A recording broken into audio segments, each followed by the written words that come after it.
सुंदर और हरी भरी फसल है। मुझे तो यह भी नहीं पता ये काय की फसल है, क्या आपको पता है? ये तो मुझे भी नहीं पता, ये काय की फसल है। अब सब शहर में रहने लगे हैं तो ये भी भूल गए हैं ये काय की फसल है। चलो वहाँ कुछ किसान काम कर रहे हैं, अपन जाके पूछते हैं। हाँ हाँ चलो। सुनो भैया, ये काय की फसल है? ये मटरा की फसल है। इसको उगाने में बहुत मेहनत लगती है और हम किसान दिन रात एक कर देते हैं इस फसल को उगाने में और अपना पेट पालने में। हम किसानों को इसको करने में बहुत मेहनत लगती है। एक बार खेतों में हल चलाकर तो देखो, एक बार खेतों में हल चलाकर तो देखो, कभी किसी ज़मीन के टुकड़े में तो कभी किसी ज़मीन के टुकड़े में।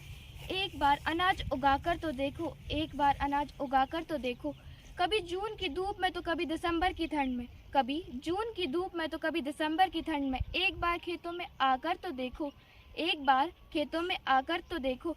नहीं मांगते खैरियत में किसी से कुछ, नहीं मांगते खैरियत में किसी से कुछ, मेहनत का फल दिलाकर तो देखो, मुझे मेरी मेहनत का फल दिलाकर तो देखो।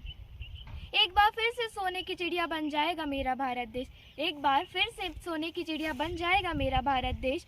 बादल मेरी किस्मत लिखता कड़ी धूप में मेहनत करना, बादल मेरी किस्मत लिखता कड़ी धूप में मेहनत करना। माँ धरती का सच्चा बेटा कितने दुख से सह जाता, कितने दुख से सह जाता। जय जवान जय किसान।